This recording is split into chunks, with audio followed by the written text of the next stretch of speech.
Hello, it's me again. I think I'd done something to annoy Chantal on the day she wrote the agenda. So 3 of 3, here we go. So I'm just going to talk through briefly about the structure of how it works and what we do. And then I'd like to invite Chris, the technical manager from Gateshead, to give an opinion and an overview how it was from the lab side. So I think the best place to start with a lab performance assessment, an LPA, is what it is not. So it's not an assessment with a pass or a fail.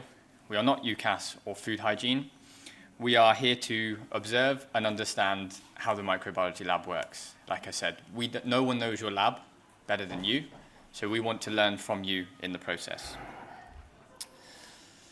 We'll come in and observe how it works. Like I've said, we'll map the process. So there's lots of post-it notes, lots of chopping and changing around, lots of engagement from the staff on your behalf. So from that, we can make observations and provide recommendations. And again, we engage with the staff and hear their voices. Like I said in the slide about the lean principles bit, we want to make that collaborative environment and create that culture to get everyone involved, because the MLAs and the BMSs, they're the people doing the work, using the instruments with the workflows, following the SOPs. They probably know what works best and what doesn't. So we get a lot of input from them. Like I said before as well, there's no golden ticket answer. We don't come in with an envelope with what you should do. It's a discovery process for us and for you, so we go through it together. It combines our outside eye, so we come in and have a little look, and I think, as it says here, we understand where we are and where we want to be, and it's all about how we close and manage that gap and what that could look like. So it could look like a lean process improvement event, some new equipment, change management, more training. It's what we discover. Like I said, we don't necessarily know until we have a look, and everything is going to be custom for the site. We've spoken about it before. Every lab has its own challenges. Sample volume, sample types, staff resources, transport, opening times. There's so much going on, so we want to work together with you to understand best how we can move forwards. So this is a brief backbone of it, I guess. There is a structure, but it's also very fluid. You will have been speaking to your account manager in the first place. I put regarding automation here. We can do it with, obviously, other bits of equipment. It's wherever you see the bottlenecks, the issues, because there needs to be a specific goal. We don't just rock up on the door and say, we're here to come and inspect the lab. There needs to be some collaboration and a need and a want to why we're coming in and what we're doing. From us, the data is really important because, as I've said and I've stressed before, we don't know your lab, but we can look at the numbers in terms of turnaround time, sample volumes. So for us, that's our, without going to the lab, that's how we can understand the lab. So following the process, we just follow the specimens. Pretty simple in the area we want to look at. So we've looked at the background, current state, and objectives. That would already be sorted before. We know what we're doing.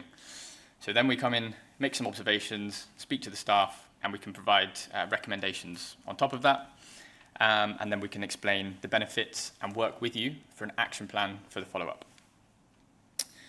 So the week ahead, obviously, we'll be engaging with the staff. We want to find out what they're doing, why they're doing.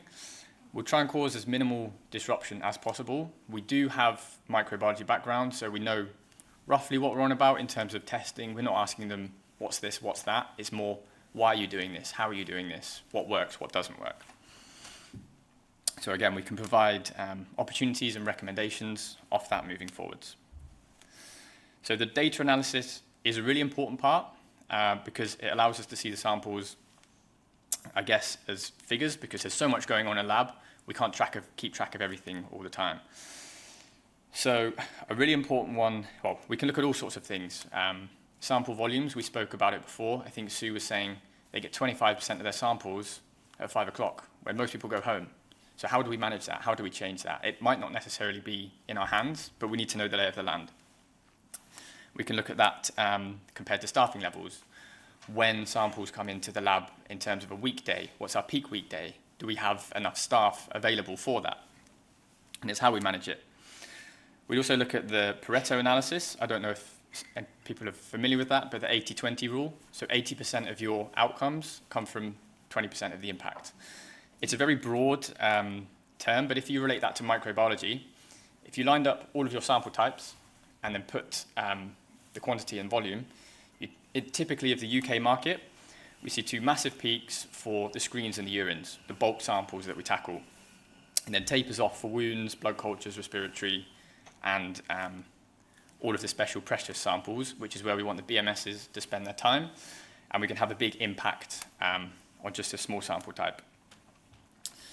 So it's obviously looking at the sample volumes and sample types. We can look at the scope as well, and we can build a custom solution to however you see fit in the lab. So I've just got a few points to go over from the Gateshead review. So we were up there for 5 days. And the whole idea was this had been mapped into the contract to look at what the current state was when they have the Keystra system moving to WASP Lab. So we've got some more work to do with them so we can look at the change. Our objectives, obviously we want to try and meet the turnaround times as much as possible.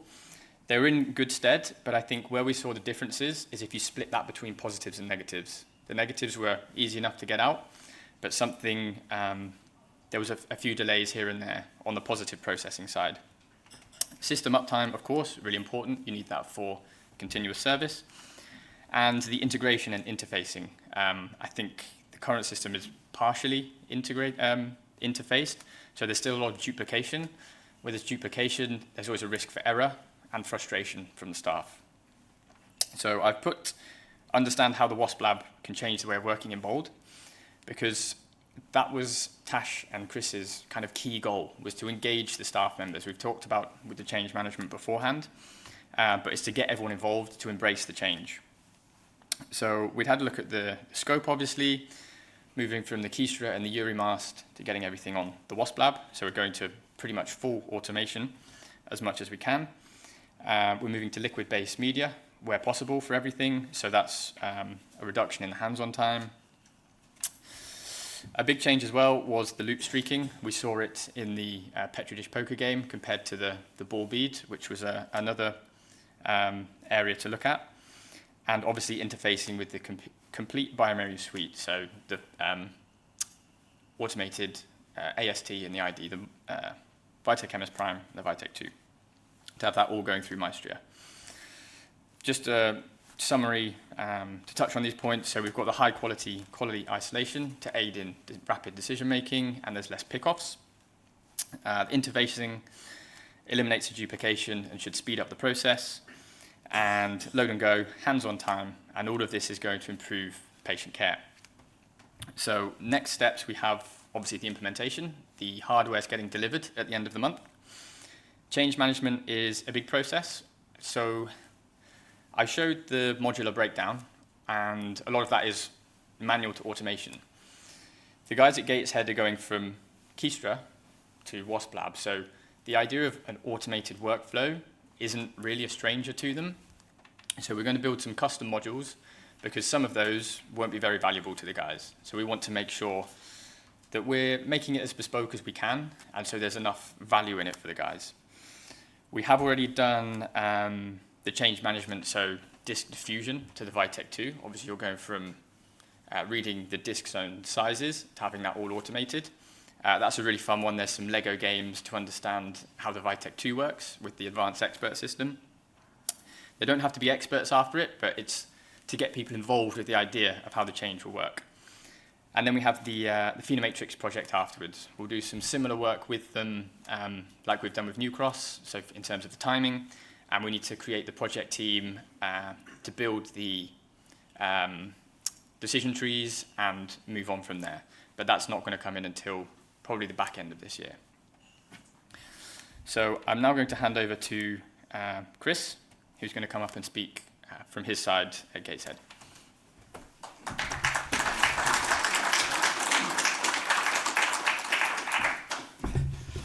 Good afternoon. As Adam said, my name is Christopher Allan. I'm one of the technical managers in microbiology at the QE in Gateshead. One of my main roles is to look after and support and develop the automation and the informatics. So the prospect of having a lab performance assessment done really kind of appealed to us. Just a brief summary of what I'll go through in this talk. Don't want to waffle on too much because I know it's the last talk of the day. Just to give you an explanation about our lab, how we got to where we were, how did the staff feel about the lab performance assessment, our reflections from a management point of view, feedback to the staff and the questions that we had, and then some challenges and top tips in case you're about to undergo an LPA. So how did we get here? So the South Tyne and Weir Pathology Lab was a collaboration of Gateshead, Sunderland, South Tyneside labs, and this occurred in 2014. But we'd been working on this for a few years beforehand. We had a £12 million purpose-built laboratory at Gateshead. As you can see on the map, it was really well situated between all the three localities. We also developed a subsidiary in the hospital called UKI Facilities, which is excellent for the transport links. I think Sue mentioned she had an hourly transport between her sites. We have about an hour to 2 hours between Sunderland, South Tyneside, back to Gateshead. Everyone in all the small different labs were involved in the contribution and the procurement of all the equipment. And we also had a 10-year Roche Managed Service contract, so that was started from about 2012.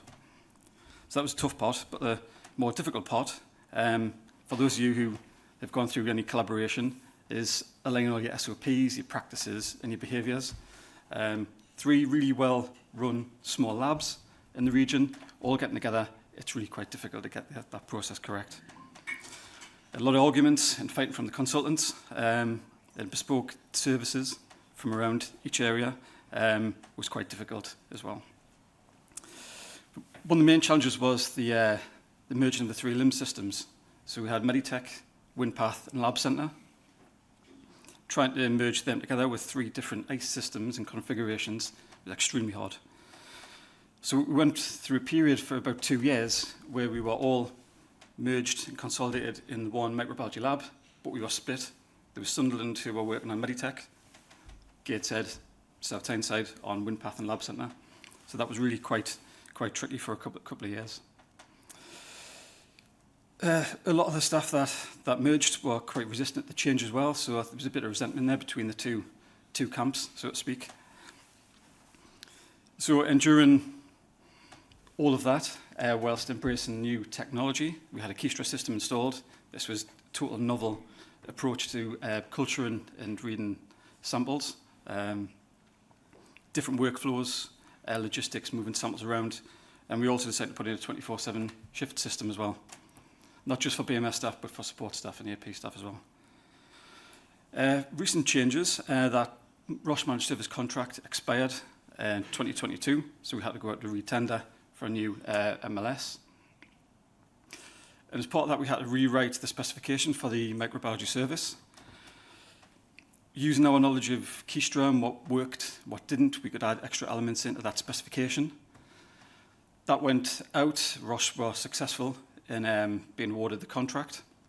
And it opened up opportunities to work with Bimeri and Copan as a partnership. So we are getting a WASP lab installed, as Adam said, the end of the month. Because it's a brand new purpose-built lab, there was lots of space. So we're getting the WASP flow, we're getting 2 WASP lines, a radian, and 2 tracked Calibris. So it's quite a daunting prospect, but quite exciting as well at the same time. So when the opportunity arose for a lab performance assessment to see exactly where we are now from the team, we grabbed it with both hands. So thanks to Adam, Sora, and Gillian for coming and spending 5 days with in the lab. How did staff feel? It was a mixture of emotions, really. Staff were acutely aware of all the problems that were going on in the lab. They knew of things that didn't work, things that were out of their control, system failures, breakdowns. So there's a sense of frustration with the team coming and asking about, why can't you do it this way? There was lots of queries and questions about different processes. So people felt a bit tired and a bit anxious and a bit defensive as well. This was something that was going to be a change to someone's process. We've had these protocols for a number of years, so people did feel a little bit defensive about it. Also committing some time to the project, but continuing with your routine work, so reading benches, reading culture plates, but from a management perspective, having joined meetings, it was quite demanding. However, on the contrary, staff were aware of the benefits. They knew what system we were going to get. They didn't know too much about it, but they were aware that it was going to be a better system, a newer system. People are really, really keen to get the changes implemented in the lab, so they felt there was a bit of optimism there and constructiveness. And the thing that I really took out of it was the help and support and relief that staff felt. We had a Keystra system put in 2014. It was installed, we were trained on it, but then we didn't have much interaction afterwards. There wasn't the level of support that we've seen recently with Biomaria. So people did feel there's actually someone there to help us and guide us through this process, see what's not working and what could work better. People also said they felt a bit positive as well and motivated, that the team complimented them on some good practices in the lab. So it was a good sign that we're actually doing something right and not everything was going wrong. So my reflections and the other managers' reflections, we found it really helpful, really useful. For those of you that are managers in the room, it's very difficult to lift your eyes up from a computer on days to actually get out into the lab and find out exactly what's going on. So having that fresh pair of eyes coming in from the team really helped. And people found it really important that the guys that came in knew the microbiology, they knew what a staph latex was, they knew what culture plates had to get set up on what sample types. So that set people at ease as well. So that was really good. The team found some little bad habits and little bad practices that we've collected along the way. As I mentioned, 10 years since the consolidation, issues with the LIMS systems, then COVID got in the way. So I think it's expected that there's going to be a bit of a shift in your service. So also, because we don't get out very much, we don't get to see other labs as often as we probably would like to. The team had knowledge of other labs and their practices and the way they interact in the workflows. So that was really good to feed back to us as well, so we could take some of those ideas. And the final element was to feed this back to all the staff, which was really good from a team perspective, get everyone involved, explain exactly what's happened, because there was a lot of people involved at the time, but there were also a lot of people not involved. As I said, we worked 24/7, so trying to get everyone in at the same time is really difficult.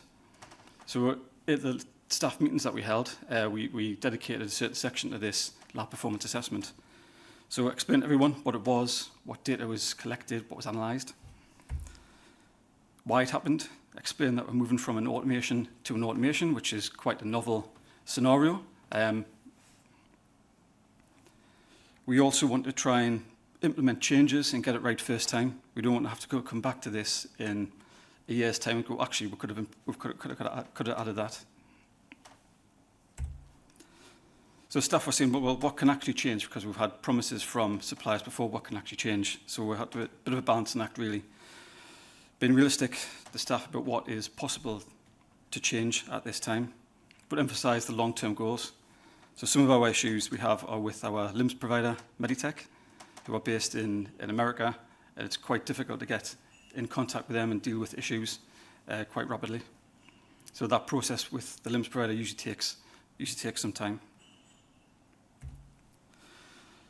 As I mentioned, some of the staff were quite optimistic and quite keen to make the changes. So they're asking when can these changes be made? So quite keen and eager. So we emphasised that this is a long-term plan. This is brand new technology. This is who will change to a workflow and our ethos in the lab. But be honest about the amount of work that's going to be involved in actually setting this up, doing all the validation, verification work, getting it just right for when you guys come and do an inspection. Finally, the staff said, are the changes going to work any better? is this just a theory, or is this something that's actually tangible things that we can actually implement in the lab? So I described to staff that we would continually monitor these changes and all the ideas that the team have put forward, keeping everyone involved, not just the BMS staff, but everyone from the processing side as well. And assured everyone that post-implementation later on, we would then see what the process was like at that point, how things have improved, and feed that back to everyone. So, challenges and top tips. Can't emphasise enough to plan well ahead. We'd had this in our diary for some time and knew it was going to happen, but time passes by so quick. The guys turn up on the Monday, it's the lab performance assessment. So there's things from a management point of view and a lab point of view we could have done better. One of the things was data. We didn't include the IT teams. We have a very good data analyst in our pathology IT department who's very keen on SQL databases and Power BI reports, so he could have got an in-depth analysis of all of our workflows, turnaround times, provided in a bit of a easier to read summary. So trying to get anything out of the Meditech LIMS system for a year, it would take weeks. We also thought post-LPA we could have an analysis, a high-level summary or dashboard, just to see what that performance was at the time, and then do another one exactly the same 12 months down the line once we've got the new equipment in and installed. The Trust have invested a lot of money into this project, so they'll at some point want to see return on that in terms of efficiency. So we need some data to provide them with as evidence to say this is the state when we had Keystra, this is the state now we've got the WASP lab in, and how that's benefiting patients as well. As I mentioned, it was quite demanding on the staff, so I think having some clearer timeframes and blocking out the calendar for any extra activities that we had that week would have been a bit better. Space for the assessment. This was quite difficult because the guys needed to put up a process map on the wall. They had about 3 million post-it notes to add on. On the day, we could have found somewhere a bit more suitable, but we had to move shelving units, take close pegs off the wall in order to actually put this map up. So again, we could have planned that a little bit better. But I think it's important to find an area in the lab just away from the working practice, but not too far outside the lab. We do have a boardroom, education rooms, meeting rooms, but they're up outside the lab on a different level. So we didn't want the team to have to take the lab coats off, wash their hands, go upstairs, put something on the process map to come all the way back down. So it was important that we found some in the lab. But equally, somewhere that it was quiet and an area that staff could be pulled in if you have follow-up questions on and discussions further with the managers. Finally, the communication. A lot of staff, again, were a bit caught in the hop because we didn't promote this LPA possibly as well as we could have done. Having a bit of a more detailed plan to say the guys are coming on Monday, this is the plan for them to look at the general bench, the respiratory bench, look at blood cultures, specimen reception. I think we could have outlined that a little bit better to the staff. Also, we could have identified those key staff that would give brutally honest but constructive comments back to the team that were involved. So again, we had to plan with the staff who were in on the day and who weren't on shifts, and there could have been a couple of more key staff that we could have got involved in the project. And finally, an action plan. Keeping on top of actions and developments is really important. Letting people know that these are things that we want to change. It's not just theory, it's not just pie in the sky, it's actual things that we're going to put in place and keep people up to date on that, and deliver the progress as we go through it. So that's it in a nutshell from our experience of the LPA in the lab. Thanks very much for listening. For any questions, I'll try my best to answer them, or if you want to send us an email or visit our Pathology Centre website, got the details on there. So thank you very much.